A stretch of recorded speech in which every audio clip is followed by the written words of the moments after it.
nous sommes ravis de vous accueillir pour ce dernier lundi MEDEF de l'année. En quelques mots et sur les préconisations et recommandations d'usage pour que notre vision se passe bien, nous allons vous demander, si vous le voulez bien, pour laisser le plus de bande passante possible, de pouvoir fermer vos caméras ainsi que vos micros. Quoi qu'il en soit, pour interagir avec Fernando Delgado, que je remercie d'être avec nous, eh bien, je vous remercie de pouvoir utiliser le mode conversationnel qui est dans votre Teams, de nous poser les questions par écrit. Et nous aurons de toute façon, sur le dernier quart d'heure, 10 dernières minutes, s'il y a des questions qui n'ont pas encore été posées, eh bien, de pouvoir effectivement nous questionner de manière verbale et en live. Donc voilà pour ce point. Alors, aujourd'hui,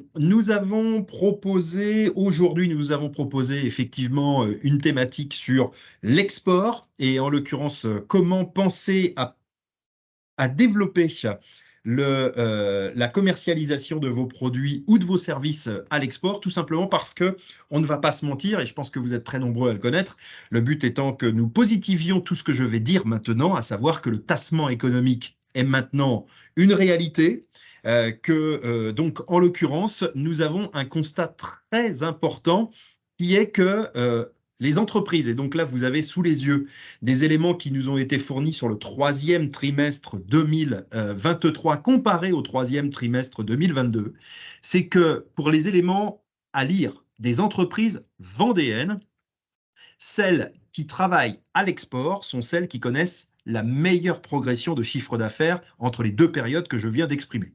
Donc, en l'occurrence, la progression est très significative et cela veut dire que lorsqu'on est effectivement dans une période où, comme je le disais, le tassement économique est une réalité maintenant, prouvée par de nombreux indicateurs, tant de la Banque de France que de l'INSEE, que du MEDEF, bien évidemment aussi, il est bon de repenser ou de réfléchir en tout cas à son modèle pour savoir comment l'export peut être une piste de développement auquel peut-être vous n'aviez jamais osé le tenter. Donc voilà pour ces différents éléments et voilà ce qui fait qu'aujourd'hui, eh bien, nous vous proposons cette réflexion et mieux que personne, nous avons effectivement un expert qui, basé à la CCI, est Fernando, qui est avec nous. Et donc, je vais le laisser déplier les questions qu'il faut se poser, les réflexions qu'il faut entamer et sans doute les pistes de solutions qu'il faut travailler. Donc, voilà pour ces différents éléments. Et donc, bien, nous allons commencer avec ce qui est à votre disposition, vous, entreprise vendéenne, et quels sont les services qui peuvent vous être proposés. Bienvenue Fernando, merci d'être avec nous. Et puis surtout, n'oubliez pas les quelques messages si vous voulez nous écrire. Nous sommes là, bien évidemment, à votre disposition tout au long de cette Teams pour pouvoir rebondir sur ce qui vous interroge dans ce que vous entendez. Merci à tous. Fernando, bienvenue. Merci Samuel, bonjour à toutes et à tous. Effectivement, si tu peux revenir en arrière pour expliquer ce que c'est la Team France Export, que certains peuvent connaître ou pas. Alors tout d'abord, je me présente, je suis Fernando Delgado, je suis né en Colombie, vendéen depuis quelques années. Je dirais plus d'avis en Vendée qu'en Colombie. Et j'ai fait des études de commerce international, je parle 5 langues et j'ai toujours travaillé avec des entreprises françaises à l'étranger. Et pour exporter, pour ouvrir des portes ou des fenêtres, comme on dit. Ça m'a fait une cinquantaine de pays pendant 20 ans, avec des produits complètement différents. Et aujourd'hui, depuis une quinzaine d'années, j'accompagne, on va dire comme ça, les entreprises qui ont des velléités ou des projets export, qu'elles soient exportatrices ou primo-exportatrices ou déjà exportatrices. Voilà. Donc aujourd'hui, vous avez toujours connu la Chambre des commerces avec des experts industrie, innovation, RH et tout ça, et puis international. Moi, je vous ai dit tout ça, mais je n'ai pas tout fait. Donc, au début, pour ceux qui ont suivi, les chambres des commerces par région se sont réunies avec les conseillers internationaux en CCI international. Par la suite, c'est devenu Team France Export. Alors, j'explique simplement. Team France Export, c'est l'État via les régions qui ont demandé à Business France, pour ceux qui connaissent Business France, aux chambres des commerces et aux conseillers des BPI de s'unir sous un même drapeau, on va dire comme ça, Team France Export. Alors, nous faisons tous à peu près la même chose, c'est-à-dire renforcer l'entreprise, c'est ce que j'avais déroulé par la suite. Donc, vous avez Business France qui était un peu le point d'expansion économique ou point d'information économique à l'étranger, basé dans les consulats ou les ambassades. L'État a dit, je vais séparer ça. L'ambassade a d'autres choses à faire. Chambre des commerces en France et à l'étranger, que vous connaissez sûrement. Et puis BPI, des finances, je dirais les hommes les plus riches aujourd'hui en France. C'est une boutade, mais bon, le BPI est présent tout le long de l'entreprise au niveau des financements. Donc, ce sont trois entités. Nous faisons tous écrire, vous allez voir, renforcer l'entreprise. Nous sommes payés par différents organismes, mais nous faisons tous la même chose. Voilà ce qui est la Team France Export aujourd'hui. Voilà, donc c'est une refonte de dispositifs publics. Si tu continues, Samuel. Avant, un chef d'entreprise, vous avez, il me manque encore des logos, s'adresser en France et à l'étranger avec son projet.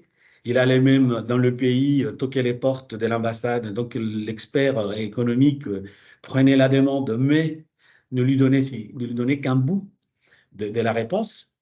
Donc aujourd'hui, tous ces organismes que vous contactiez par le passé, aujourd'hui, c'est Team France Export. C'est-à-dire que toutes les entreprises qu'on a répertoriées exportatrices sont rentrées dans un CRM et mes entreprises en Vendée, par exemple, j'en ai 200 à suivre avec d'autres collègues. Nous sommes ce qu'on appelle, si tu passes, Samuel, on est référent. C'est-à-dire qu'au lieu de poser la question à la région, aux douanes, à l'État, même à l'étranger, vous nous posez la question, vous avez un référent obligatoire ou référente obligatoirement lorsque vous êtes détecté exportatrice. Donc, on se débrouille pour vous donner la réponse la plus saine, la plus rapide, et que vous ne vous perdiez pas avec tout ce qui existe aujourd'hui pour vous aider à l'exportation. Donc, on consolide, si vous voulez, la réponse et on vous amène, vous allez voir, à l'international, accompagné depuis la France jusqu'à destination. Donc, c'est un parcours simplifié. Merci. Par la suite, voilà ce qu'on fait en France. Si l'entreprise elle est connue exportatrice, je vais rendre visite ou je vais me mettre en contact avec l'entreprise. Si c'est une nouvelle destination, si c'est une personne, un chef d'entreprise qui réfléchit à l'international, je vais faire la visite d'entreprise. Ou s'il y a une prime exportatrice et qui veut augmenter les parts d'exportation, de chiffre d'affaires export. Qu'est-ce qu'on va faire? On va qualifier, on va faire un mini-diag pour renforcer les points faibles de l'entreprise en elle-même, parce que ça commence en France. C'est-à-dire, est-ce qu'il y a des langues parlées? Est-ce qu'il y a l'habitude de l'international? Est-ce qu'il y a l'innovation? Tout ça, on va le qualifier. On va regarder si la marque est protégée en France et à l'étranger, s'il y a comment ça s'appelle, des certifications qui sont valables. Et tout ça, je vais le répertorier avec le chef d'entreprise. On fait un exercice et on note tout ça. Par la suite, ce que je dois faire par la suite, c'est pas de dire il y a qu'à, c'est avec l'entreprise faire un planning d'action. Ah, ben, il va falloir mettre tout le monde à l'anglais. Donc, on va prescrire des cours d'anglais. Il y a peut-être des stagiaires qui parlent deux, trois langues. Je me dois de les proposer à l'entreprise parce que je suis en contact avec les écoles des commerces internationales, que ce soit en Vendée ou en région Pays de la Loire. Nous avons une Civitech, on va dire. Donc, et tout ça, la partie financière aussi, on va la toucher parce que bah, ça touche tout le monde. Et puis, l'organisation en interne, qui est en interne la personne, je dirais, export, parce que des fois, c'est un langage qu'on connaît ou on méconnaît et qui paraît soit lointain, soit compliqué. Donc, on prépare l'entreprise pour l'export et ça se fait en France. Voilà. On va s'aider. Quand on fait ces diagnostics, les chefs d'entreprise ont une idée du pays, des destinations. Parce qu'il y a été, parce qu'on lui a dit, parce qu'il a reçu des emails, s'il a un bon site internet, et il va avoir des contacts, parce qu'il était à un salon aller au fin fond de la Vendée, et puis il y a des étrangers qui sont passés, ont laissé la carte, ou voilà, des gens qui ont visité son site internet. Et on va comparer son idée d'exportation, surtout la destination. Avec ces mappings que vous avez ici, ça c'est 2021, mais le 2023 va sortir, on a pris la filière export et mes collègues dans chaque pays vont remonter des infos et ils nous disent aujourd'hui, en 2021, ils nous ont dit, il faut aller au Cameroun, ça c'est des pays prioritaires, Côte d'Ivoire, Sénégal, États-Unis, Chili. Alors, il y a beaucoup de critères qui rentrent en ligne des comptes pour dire ces pays-là, il est prioritaire, parce qu'il y a un événement, par exemple, on voit le Qatar, il y avait l'événement du football et d'autres événements. Il y a aussi, puis ça peut être parce qu'il y a de l'argent qui va être investi dans le sport. Tout ça, ce sont des données et ils nous sortent ce mapping avec d'autres pays qui sont les pays challengers. Donc, ce sont des pays aussi qui sont en train de regarder à renouveler le parc, on va dire comme ça, ou remodeler ou s'équiper davantage. Donc, ils nous disent, voilà, ce sont des pays challengers. Donc, on prend l'idée du client, du chef d'entreprise ou chef de projet export, et on les compare vis-à-vis, on les compare avec les pays que nous ont proposés nos collègues, pour voir si ça cale. Et par la suite, on va déjà commencer ce qu'on appelle la projection. L'entreprise a été renforcée, ou on est en train de l'être. On a un peu l'idée des pays ou les zones géographiques où on va aller. On va contacter nos collègues à l'étranger. Est-ce que, si je prends les cas du Cameroun ou du Qatar, on va appeler mes collègues qui sont basés là-bas. Nous couvrons 120 pays, qui sont des équipes sur place Team France Export, binationales et biculturelles, qui vont appeler dans la langue du pays, s'il faut une autre langue. Donc, on va confronter l'entreprise à ce qu'on appelle un call. On fait un call avec ma collègue qui est dans la filière art des vivres santé, sport, et elle va lui dire, avec ces produits-là, vous pouvez venir, ou attention à ceci, il y a beaucoup de concurrence, ou c'est nouveau. Et cette personne va nous parler, mon collègue va nous parler du pays, pour soit dire, ne venez pas, c'est pas la peine parce que ça va changer, la loi va être modifiée, où il n'y a plus d'argent pour les investissements prévus. Un tas de choses qu'il va nous dire, ou elle va nous dire go. Quand elle nous dit go, elle va nous faire un devis.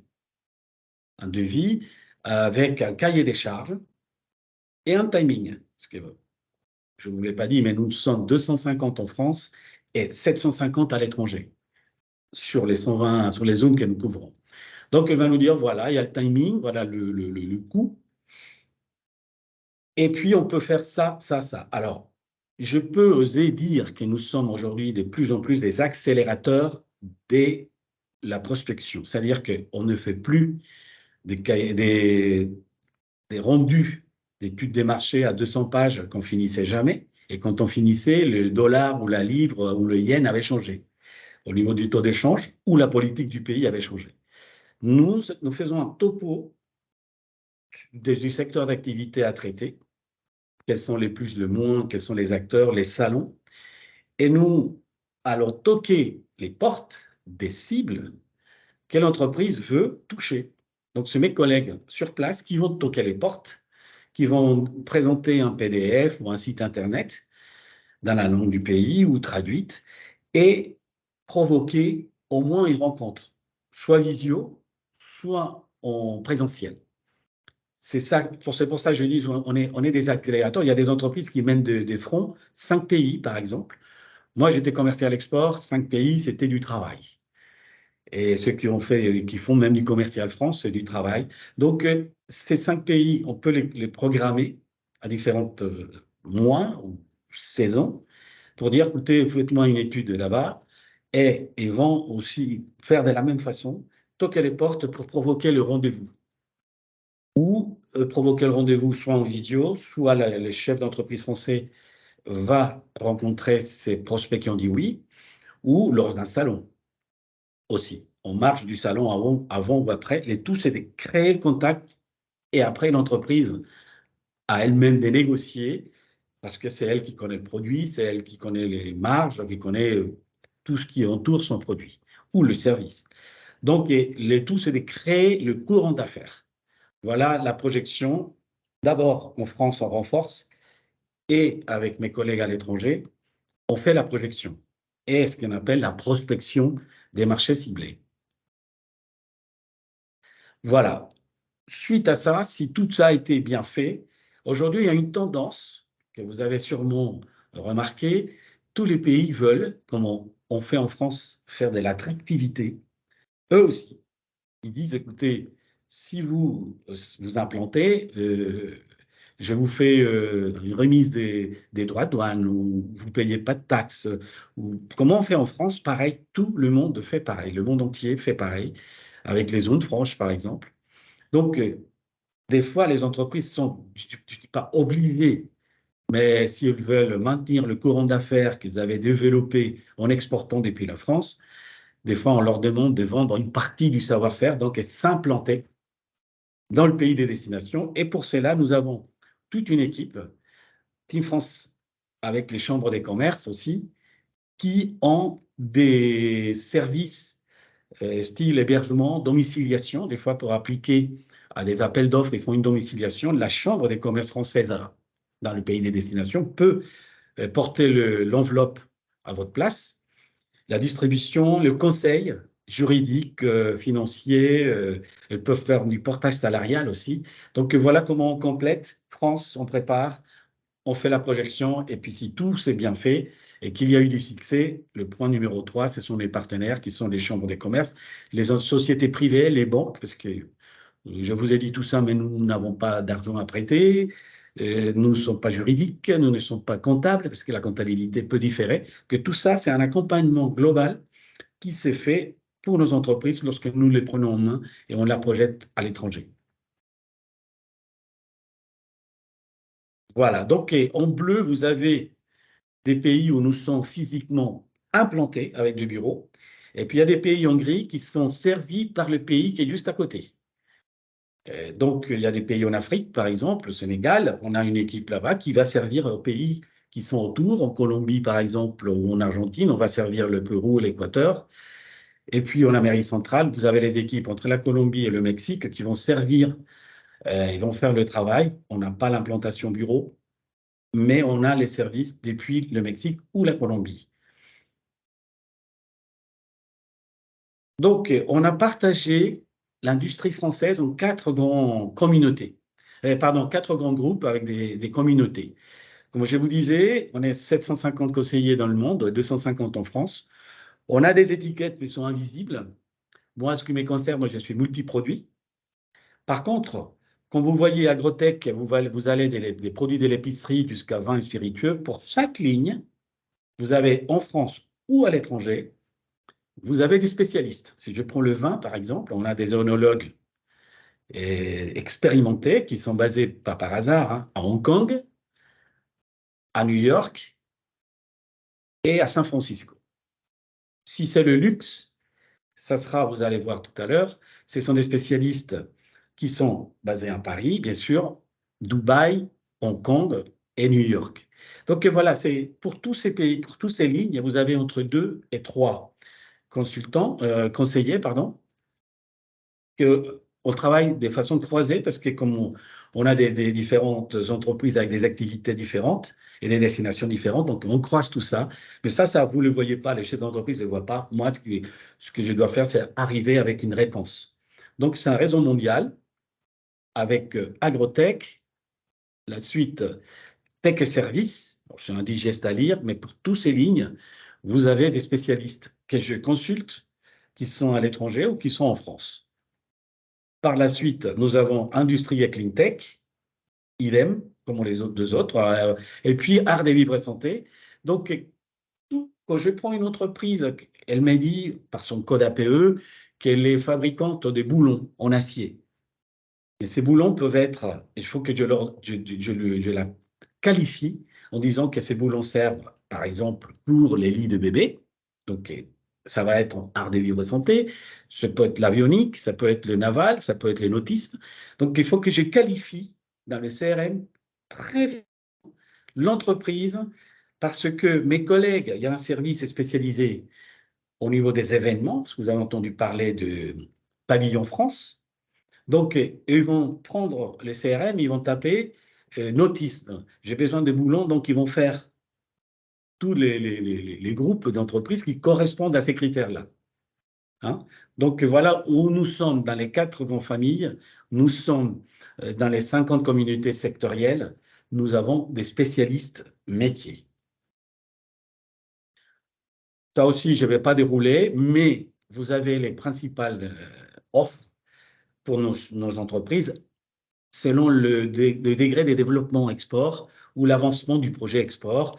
Nous avons les infos marchés, les focus, les décryptages marchés, parce qu'il y a des fois des marchés, on dit on va comme ça, et puis un décryptage à faire parce que ça se comporte différemment. C'est pour ça que mes collègues nous envoient ces informations.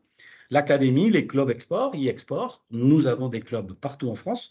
Donc, en ce qui concerne la région Pays de la Loire, vous avez des clubs export dans tous les départements et vous avez une centrale, on va dire, centralisée, les IOC à Nantes, qui regroupe tous les autres clubs des départements. Le VIE, que vous connaissez sûrement, le VIE, qui est un stagiaire qui est mis au service de l'entreprise et qui va partir à l'étranger faire de la projection, de la commercialisation ou de la prospection. Il ne fait jamais partie de l'entreprise, c'est Business France qui l'emploie et le met à disposition des entreprises. Ce qui est très Voilà. intéressant maintenant, Fernando, je me permets de te Yes. proposer de compléter sur le VIE notamment parce qu'aujourd'hui, le stagiaire ou l'alternant, on va l'appeler comme ça, effectivement, est à disposition aussi de France. Avant, le VIE partait systématiquement ou quasi systématiquement à l'étranger. Maintenant, il peut travailler de France et ça peut peut-être faciliter effectivement à aider pour préparer un début de diagnostic, même si après, c'est toi et tes services qui allez pouvoir le détailler. Est-ce que je me trompe en disant cela? Non, absolument pas, Samuel. J'allais y venir parce qu'il y a une autre slide, mais bon, ça s'appelle le VIE, c'est Volontariat International en entreprise. Et puis, dans la nouvelle projection de l'État, il y a le VTE. Ils se sont rendus compte que quelquefois, il y a des secteurs d'activité qui n'ont pas besoin d'un jeune à l'étranger parce qu'il y a 4 rendez-vous par pays, on va dire comme ça. On peut lui donner jusqu'à 6 pays. Mais qui aussi, il y a cette possibilité qui s'appelle le VTE, c'est le volontariat territorial export. C'est-à-dire que le fille ou le garçon va rester dans l'entreprise pour travailler à distance et se déplacer que lorsqu'il faut aller rencontrer le client à l'étranger. Donc ici, vous avez des plateformes de solutions. Aussi, nous avons des experts pour ça. Il faut savoir une chose, aujourd'hui, on a fait les e-vitrines. C'est-à-dire qu'on fait des vitrines pour tous les secteurs d'activité. On avait commencé avec le vin. Toutes les entreprises françaises, les vignerons ou les châteaux qui voulaient rejoindre les e-vitrines, ils mettaient le site Internet, on faisait l'expertise du site Internet avec des spécialistes pour voir si c'est traduit, si l'anglais était correct. N'oublions pas que nous avons des anglais, l'anglais anglais et l'anglais américain. Et puis, donc, on a fait ces e-vitrines et on s'est destiné à la promouvoir dans la zone HN. Donc, tous mes collègues en Asie ont appelé les acheteurs de vin pour qu'ils aillent voir les e-vitrines, qu'ils fassent leur marché, et puis à faire des matchings avec les producteurs et les importateurs. Ça a eu beaucoup de succès. On l'a fait avec le luxe, les produits de beauté. Il y en aura d'autres. Et suite à ça, ça peut vous paraître étrange parce que c'est des réactions qui peuvent y avoir. Nous avons fait un contrat avec Alibaba, B2B, pas B2C. L'idée qu'on a d'Alibaba, c'est la chemise ou la paire des chaussures qu'on achète. Non, là, c'est si vous faites l'exercice d'aller voir ce qui existe, Alibaba, et on est en train de signer avec Amazon. Et pour le luxe textile, avec Jour, aux États-Unis, il y aura des place market partout avec qui on aura des contacts et des contrats pour que nos entreprises s'exposent, on va dire comme ça. Donc, on prépare aussi l'entreprise pour ça. Donc, avec Alibaba, n'oublions pas que c'est 7 000 milliards de dollars du business B2B. Le B2C ne représente que 5 ou 4 000 milliards quand même. Donc, voilà, ça, ce sont des solutions qui existent. Ça n'empêche pas qu'il va falloir renforcer l'entreprise, même si c'est vente par Internet, si c'est un marketplace, à un moment donné, on va rencontrer le client. C'est ça, accélérer ce contact-là. Après, nous avons des agendas, l'agenda d'événements Pavillon France, c'est-à-dire que mes collègues disent il y a tel salon à faire et on, on va pousser nos entreprises ou leur proposer ces salons-là. Des chiffres clés. Donc, on a accompagné en 2022 20 000 entreprises, que ce soit néo, primo ou déjà exportatrices. Comme je vous disais, 250 conseillers en France et 750 à l'étranger. Oui, voilà. Vous pouvez faire un exercice qui est celui réussir votre projet export. Vous pouvez aller sur ce site, Team France Export, et vous faites Pays de la Loire, quel est votre besoin, quel est votre secteur d'activité et le pays ciblé ou cible. C'est un exercice, vous avez même un parcours que vous pouvez faire pour vous entraîner ou regarder par vous-même quels sont les points à améliorer et comment les solutionner surtout. C'est pour ça que nous sommes là pour cela. France 2030, je pense que vous avez entendu parler, c'est une projection pour certaines entreprises et faire évoluer les petites en grandes et les grandes en super grandes. Les 13 mesures Oser l'export. Et la chose nouvelle, c'est que toute entreprise, petite ou grande, peut aller sur Pavillon France. Avant, il y avait des requirements, comme on dit, des règles à respecter. Aujourd'hui, même un artisan peut aller sur un Pavillon France. C'est quoi? C'est dans un grand hall. L'État achète des mètres carrés et puis le met à disposition des entreprises petites ou grandes, mais sous la bannière France.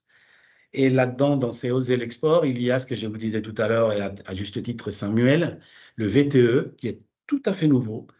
Donc, ça, c'est une formule assez, qui va être très appréciée, puisqu'il y aura, le stagiaire sera toujours basé en France, et il ne partira avec son chef ou tout seul, s'il se débrouille bien, aller rencontrer les contacts qu'il a obtenus via nos études par lui-même.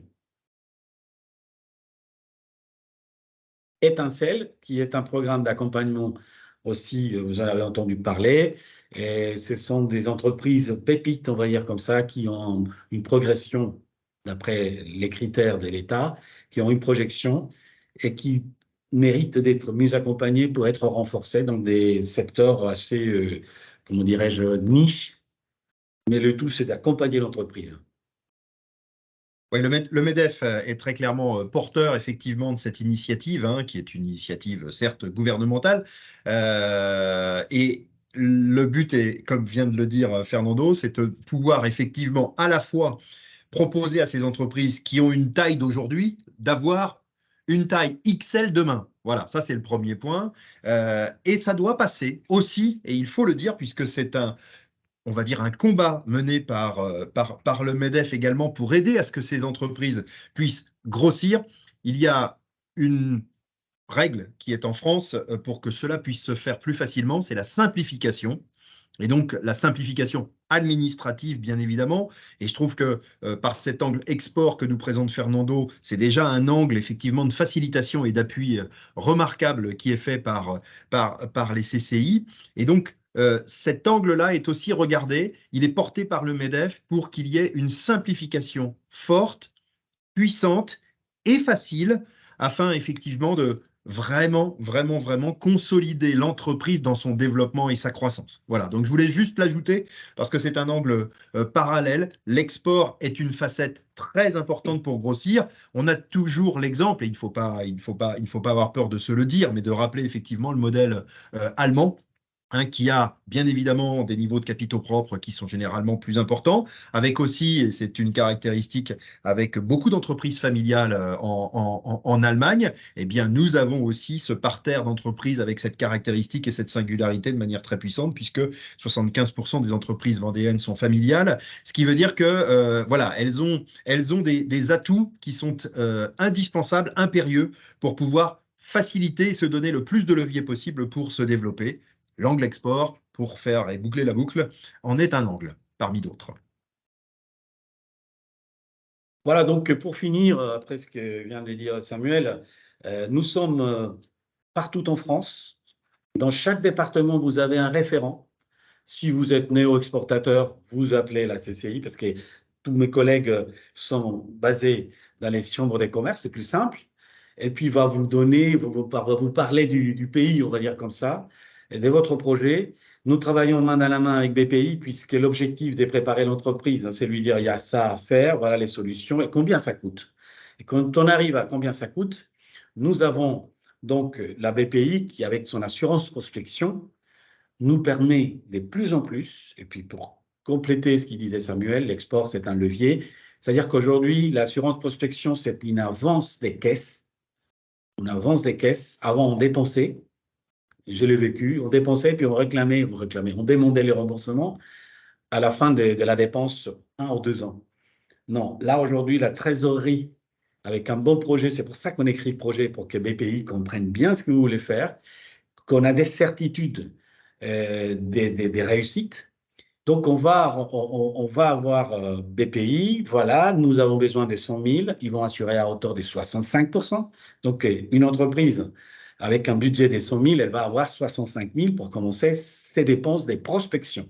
Qui dit prospection, on dit provision et interrogation, et ça, les DAF n'aiment pas trop. Et c'est notre rôle de convaincre aussi les DAF, de dire c'est une prospection, ça va coûter tant. On ne sait pas si c'est 1 ou 2 ans que les retours vont avoir lieu.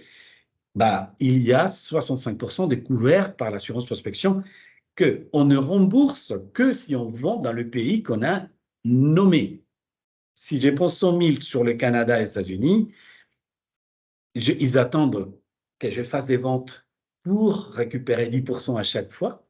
Tous les ans, il y a une liquidation. Et on ne rembourse à hauteur de ce qui a été avancé, mais sur les pays qu'on a nommés. Voilà le système de la, de la BPI, Assurance Prospection, qui va de pair beaucoup avec l'innovation. Ce sont deux leitmotifs très, très importants aujourd'hui pour l'international. Et puis pour finir, je dirais, venant de Colombie, je compare ces deux pays, la France et la Colombie. Quand on dit qu'on est en crise ici, les pays, il y a 90% dans le monde, ils sont toujours en crise, ils le seront toujours. Ce n'est pas péjoratif ni négatif, mais ce sont des pays qui se cherchent. Nous avons des solutions, on va leur proposer, c'est notre rôle, sans prendre des risques, bien sûr. On va dans tel pays, ils ont besoin des technologies, ils ont besoin d'innovation aussi, parce qu'il ne faut pas oublier qu'un quelqu'un qui a 10 millions d'euros ou de dollars à investir, ce n'est pas parce qu'il est dans un pays en développement qu'il va prendre le modèle d'il y a 30 ans. Il va prendre le dernier cri et nous pouvons lui proposer, et c'est ce qu'ils font les Allemands, comme on disait Samuel, ce qu'ils font les Italiens, même les Chinois. Bon. Mais nous avons, je suis convaincu du fabriqué en France depuis la fin de la Covid, le poids du fabriqué en France a pris vraiment du poids. Enfin, je me répète, mais ça a pris la marque, on va dire, fabriqué en France, a du poids dans le monde. Voilà ce que je devais dire. Merci. Merci Fernando, c'est très important parce que forcément quand ça vient d'un Colombien, tu ne peux pas être targué effectivement de chauvinisme en disant que le Made in France a une vraie réalité, une vraie cohérence et un véritable impact lorsqu'il est diffusé sur la planète, on va dire, dans les autres pays étrangers. Donc voilà pour ces éléments, vous avez la possibilité de poser vos questions parce que finalement Fernando a déplié effectivement le sujet de manière voilà, plus courte que ce qui était prévu, mais quelque part l'idée était de vous servir un premier vernis. L'objet étant que bien évidemment, chacune de vos structures, chacune de vos entreprises, chacun de vos produits, chacun de vos services mérite effectivement un regard spécifique. C'est pour ça que le diagnostic est à établir. Donc, je vous laisse effectivement cette slide sur laquelle vous pouvez trouver le lien, bien évidemment, sur la CCI de Vendée. Un diagnostic à établir qui va pour tenter de résumer, hein, je vais oser résumer en disant vers quels interlocuteurs, quels partenaires sont à contacter, quels clients cibles vous voulez atteindre, quels débouchés bien évidemment, quel financement, quelles aides, quelle fiscalité douanière, parce que ce sont des sujets quand on n'y est pas, quand on n'y est pas habitué, qui sont, il faut le dire quand même, techniques, mais vous serez accompagné sur ces éléments-là. Quelles solutions numériques pour mieux se faire connaître du marché exogène que vous voulez cibler, quels appuis juridiques. Eh bien, pour répondre à toutes ces questions et bien d'autres, vous avez une voie privilégiée qui est la CCI de Vendée et en l'occurrence en la personne de Fernando et les personnes qui l'entourent. Donc voilà pour ça, on espère avoir répondu à cette question qui est de savoir si vous voulez entamer une réflexion sur le développement international. Une réalité est celle-ci, j'y reviens avec l'introduction qui a été la mienne, qui est de dire que les entreprises qui exportent ont généralement un développement de chiffre d'affaires qui est meilleur que lorsqu'on se cantonne à son marché domestique. C'est simplement une règle de bonne diversification, de bonne gestion. Bien évidemment, quand on a bien diagnostiqué aussi son outil de production, est-il en capacité de répondre à un marché que l'on vise? Tout cela, ce sont les bonnes questions à se poser. Il est évident, alors, même si, voilà, par rapport à ce qui a été évoqué, il est évident que si vous voulez aller sur le marché chinois, il faut se dire que si vous aviez un produit à leur proposer, il va falloir que ça soit au nombre de Chinois qui sont potentiellement intéressés. Ça veut dire qu'il faut que votre outil de production soit bien évidemment adapté au marché pour que ça ne fasse pas pchit, bien évidemment, et que vous puissiez avoir les meilleures clés de succès. Donc voilà pour ces éléments. Je ne vois pas de questions particulières. Ça veut dire, Fernando, que tu as été, comme d'habitude, si ça arrive peut-être, que tu as été très clair. Et donc, en l'occurrence, une première question. Quel marché vendéen se développe le plus à l'international actuellement? Alors, ça m'amène à parler bien en amont Alors, les marchés clés en Vendée, c'est le nautisme. Ça, c'est le premier marché. Ça, vous savez que nous avons le leader mondial en Vendée. Donc, ça, c'est un marché qui se développe énormément. Vous en avez un qui progresse énormément, c'est l'agroalimentaire aussi. Par la technicité des produits aujourd'hui, il y a des boulangers qui peuvent, pas congeler, mais surgeler la belle brioche vendéenne, puis l'exporter. Ça, avant, on ne pouvait pas parce que la DLC était trop étroite. Vous avez aussi beaucoup, alors ça, c'est la métallurgie en Vendée exporte beaucoup. Par contre, elle n'exporte pas directement. Si vous prenez le bocage vendéen, vous avez pléthore d'entreprises petites et des très bonnes entreprises qui vont vendre, par exemple, les produits à Beneteau ou à Airbus. Et donc, l'export ne les font, c'est pas eux qui l'exportent, c'est le grand donneur d'ordre qui va exporter. Donc, ça, le meuble, nous avons notre leader national, Gauthier France.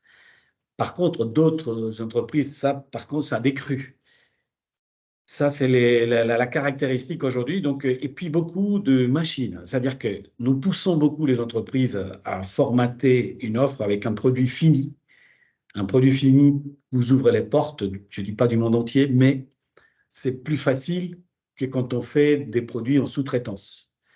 Voilà pour, je ne sais pas si j'ai bien répondu à la question, mais la plus grosse progression, c'est l'agroalimentaire en exportation, malgré et puis, puisque je parle d'agroalimentaire, sachez qu'il fut un temps, il y a 2 ou 3 ans, les premiers marchés vendéens d'exportation, c'était l'Angleterre, le Royaume-Uni, à cause du Brexit.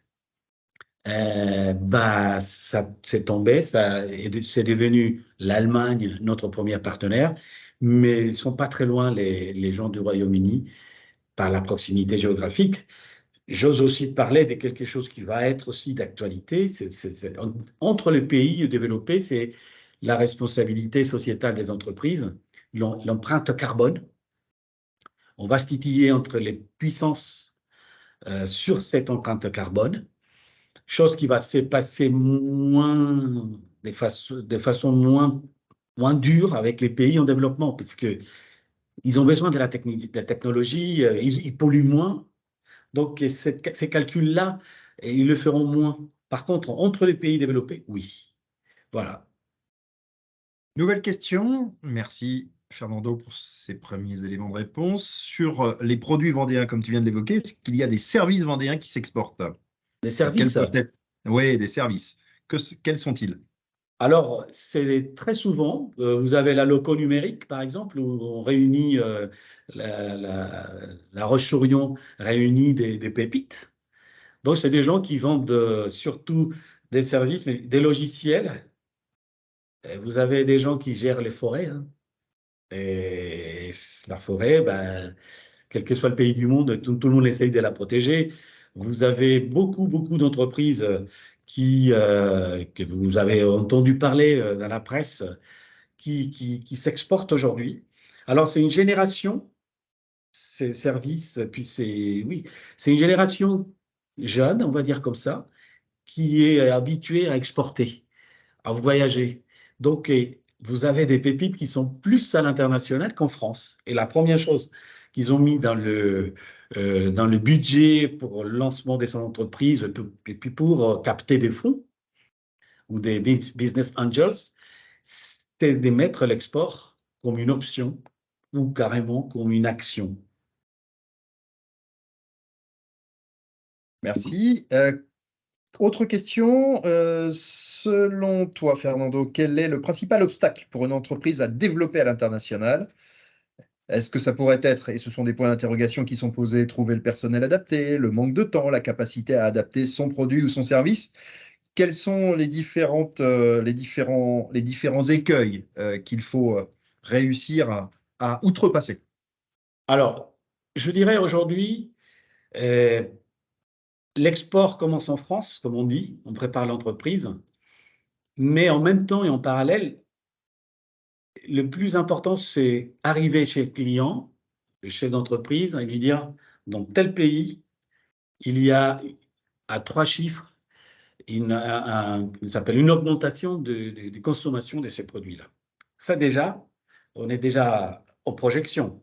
Et de là, on peut commencer à dérouler la pelote de laine et lui dire, voilà, pour arriver là-bas, c'est temps, voilà ce qu'il vous faudrait. Donc, je reviens à la base, à aller faire avec le chef d'entreprise le programme qui serait idéal pour arriver là-bas.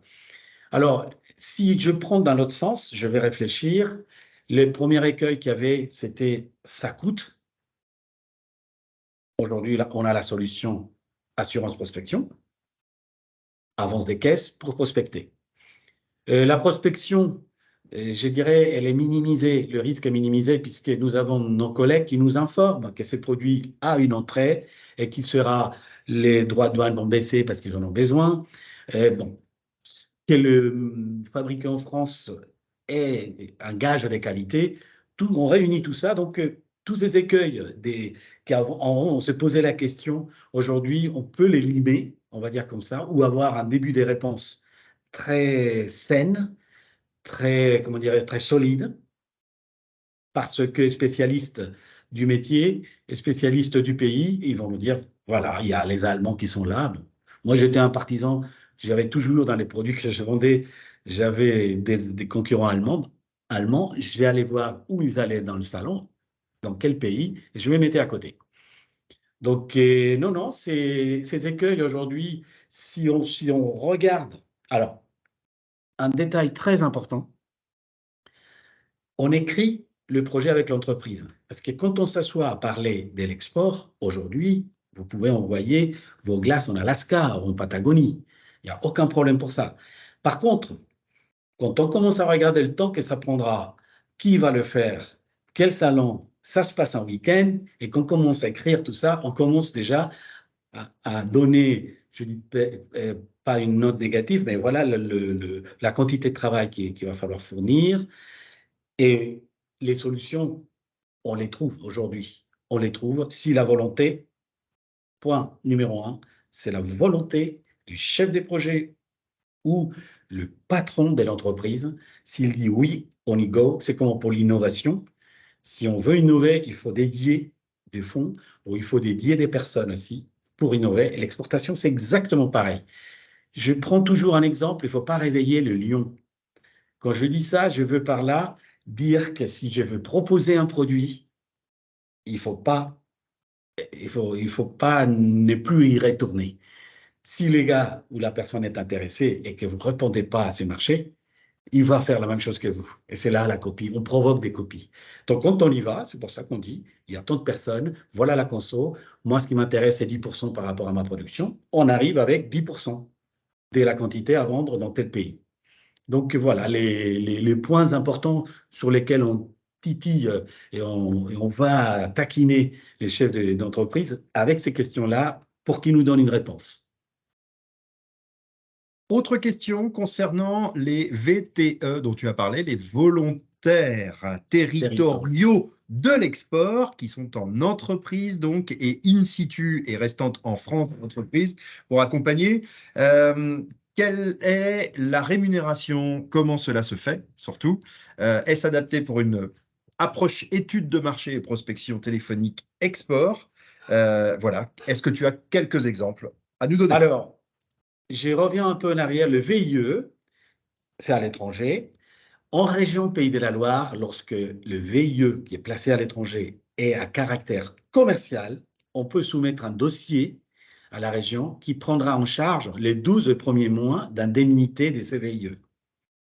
D'accord? Donc, avec la région, ils disent ces dossiers solides, des bons produits, des brevets, technologies, un marché intéressant.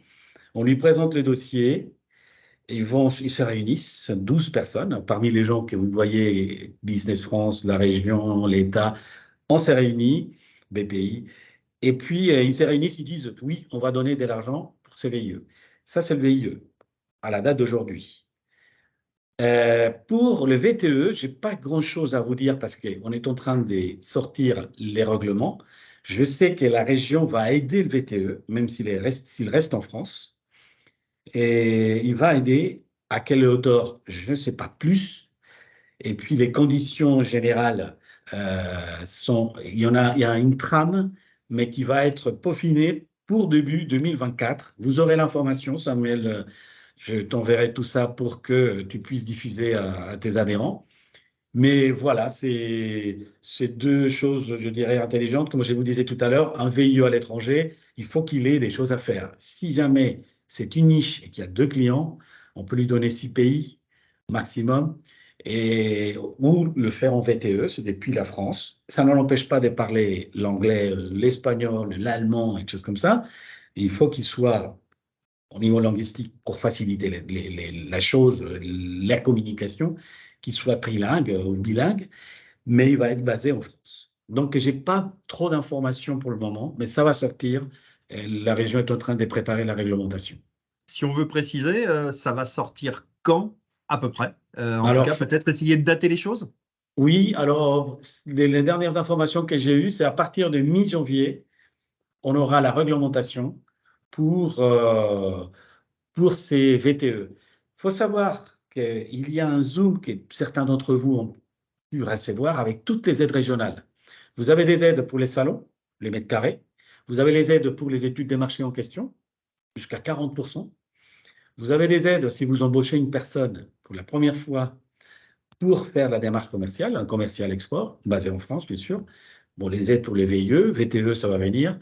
Vous avez des aides si vous pouvez, par exemple, vous devez traduire votre site Internet, le rendre plus agile, on va dire comme ça. Il y a des aides de la région. C'est une région qui aide pas mal les entreprises, ce qui nous facilite la tâche et la réflexion aux chefs d'entreprise et qui allège aussi le budget. Donc, pour faire un comparatif, quand on fait un budget et qu'il y a des aides, on enlève les aides. Et ce qui reste à charge de l'entreprise, on les met dans l'assurance prospection, ouvert à 65%. Ouais, merci de Diminuer. Ouais, merci de cette précision parce que forcément, effectivement, c'est un bon moyen d'accompagnement, effectivement, le budget, le budget global. Autre question de EY. Avez-vous également des services liés à l'assistance au choix du lieu d'implantation? Par exemple, quand on vise les USA, dans quel état faut-il mieux finalement s'implanter, notamment à cause de la fiscalité qui est différente d'État à État? Ça, c'est une première question. Et puis, plutôt telle ou telle ville en fonction des infrastructures, ports, autoroutes, etc. Il est évident que tout ce qui concerne le transport est important pour faire son choix d'implantation. Voilà, c'est une demande apparemment de plus en plus importante chez les clients de EY. Donc l'avantage, c'est qu'ils ont un spectre très très large, effectivement, de clients multisecteurs, multinature et multitaille. Oui, alors nous avons au sein de la Team France Export des experts. Vous avez les envoyés spéciaux de la région qui sont aux États-Unis, en Asie, en Afrique et qui peuvent aussi vous orienter. Notre idée, c'est d'exporter, mais comment on s'est rendu compte qu'au moment donné, à un moment donné, l'entreprise exporte, exporte, exporte et l'État où ils exportent, ou le pays, va leur demander de s'implanter. Parce que Ils veulent avoir un peu des savoir-faire, ce qui nous est arrivé avec les TGV en Chine et puis dans d'autres pays. Donc, ces mappings est fait par des gens, par exemple, comme les gens de la Chambre des commerces aux États-Unis. Vous en avez une à Miami, New York et l'autre de l'autre côté à Los Angeles. Et en fonction du secteur d'activité, vous avez, c'est comme en France, hein, si je suis dans les pneumatiques, je ne vais pas me mettre ailleurs qu'à Clermont-Ferrand pour être dans le cosmos du pneu. Donc, tout ça, ces informations existent au sein de la CCI, Franco Pays des Destinations. Oui, ça existe. Parfait, très bien. Bon, c'est bien, c'est que au-delà effectivement de la croissance, du développement économique que l'on cherche par le sujet d'aujourd'hui, en plus tu nous fais voyager. Et donc à chaque fois que tu nous cites une ville, forcément, voilà, on l'a en pensée. Donc il y en avait quelques-unes qui étaient ensoleillées en plus, ce qui nous fait du bien pour aujourd'hui. Donc ça, c'est merveilleux, ça permet de vraiment s'évader un peu. Voilà, y a-t-il d'autres questions? Apparemment, non. Ça veut dire que vous avez encore quelques secondes pour pouvoir en poser. D'abord, effectivement, vous dire, et merci Fernando pour ces sujets très très clairs, on sait que ta maîtrise est exceptionnelle et remarquable pour cela, donc ça veut dire que vous avez un interlocuteur de choix en Vendée, surtout ne vous en privez pas, et j'oserais dire abusez de lui. Voilà, je sais que on s'entend suffisamment pour qu'il puisse me permettre ce propos.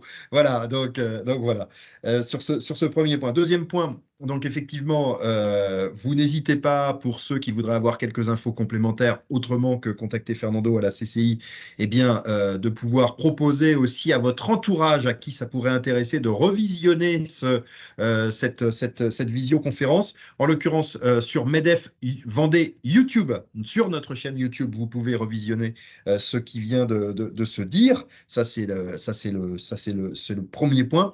Et puis, je voulais d'ores et déjà poser une date avec vous qui est celle de la bienvenue que nous vous proposons de manière physique.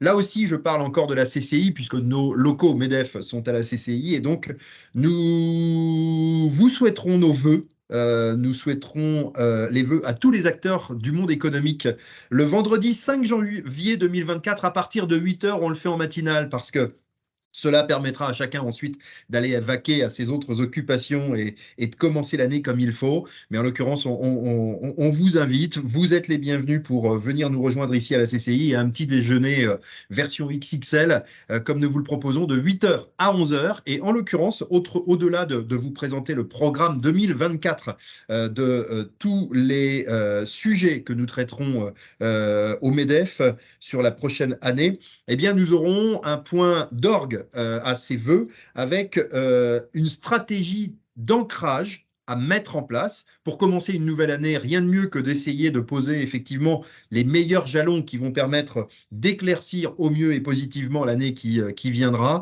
Et donc, en l'occurrence, cela se fera avec le concours du cabinet Stan, très clairement de très haute volée pour pouvoir effectivement vous accompagner et vous donner des clés, là encore, des moyens, à vous de les utiliser comme bon vous semblera, sur une politique d'ancrage auprès de vos partenaires, auprès des élus. On y pense assez rarement, effectivement, pour pouvoir s'appuyer sur des élus. Et donc, il vous donnera des clés, la manière dont il faut orienter votre discours pour pouvoir être encore mieux séducteur, mieux séduire. Et donc, là encore, hein, c'est une aide au développement économique. Vendredi 5 janvier, rendez-vous à 8 heures ici à la CCI. On vous promet, pour ceux qui voudront rester jusqu'au bout, qu'à 11 heures maximum, vous êtes libérés. Si vous voulez prendre un café initial et un café juste avant de partir, vous aurez des rencontres forcément très intéressantes à faire. Donc voilà, c'est bien sûr notre présidente Sophie Georges-Menro qui vous convie à ce petit déjeuner. Voilà pour les différents éléments que je voulais évoquer avec vous en cette fin de visio. Je vois qu'il n'y a pas d'éléments complémentaires. Bien évidemment, merci Audrey qui signale, alors il y a des inscrits, mais pour le coup la jauge est full. Malheureusement, c'est une invitation qui est fermée maintenant, puisque nous visiterons les Fleury-Michon et le site de Pouzauges. Ça a été cité par les entreprises qui exportent, notamment, même si elle n'a pas forcément été nommée, mais par Fernando tout à l'heure. Elle en fait partie. Elle connaît effectivement une grande part de son développement, notamment par rapport au sujet qui lui permet d'exporter, notamment sous des angles très spécifiques, mais nous aurons ce déplié demain. Voilà pour cela. Et nous ferons intervenir également, comme nous essayons de le faire le plus utilement possible avec tous nos rendez-vous, eh bien, une intervention de KPMG suite à une enquête qui a été commanditée par le MEDEF pour connaître les grandes transformations des ETI, mais qui sont largement duplicables aux PME et parfois même aux TPE. En tout cas, chaque dirigeant, chaque dirigeante peuvent s'en inspirer. Et donc, en l'occurrence, ce qui sera évoqué demain, eh bien, c'est ce que nous portons, nous, au MEDEF, c'est-à-dire l'accompagnement des transformations, qu'elles soient RH. On a parlé notamment du développement des compétences, notamment de la pratique linguistique sur le sujet qui était le nôtre aujourd'hui. Et que sais-je encore, bien évidemment, la capacité à s'adapter et surtout adapter les compétences nécessaires aux entreprises d'aujourd'hui pour leur développement de demain. Également les transformations numériques, également la transformation environnementale, et tout cela, ça passe par l'innovation. Ce sont des mots qui ont été utilisés très naturellement par Fernando, mais en l'occurrence, à la base de nos bonnes pratiques partagées dans les clubs et commissions MEDEF, eh bien, ça inspire pour un grand nombre d'entreprises des cycles d'innovation que nous portons également avec tous les acteurs qui sont encore sur votre écran, notamment, et plein d'autres. Nous sommes là pour vous mettre en relation avec ceux que nous jugeons être les plus utiles à votre quotidien. Voilà ce qu'il en est, il est 12h59. Encore un grand merci à tous pour votre connexion. Et puis, bah, écoutez, il est le temps maintenant, effectivement, de pouvoir d'ores et déjà vous souhaiter de bonnes fêtes de fin d'année pour ce mois de décembre que nous avons maintenant entamé. Merci à tous, à très bientôt. Merci Fernando, et puis bah, à très vite. Bon appétit. Merci. Au revoir. Merci, à très bientôt. Au revoir.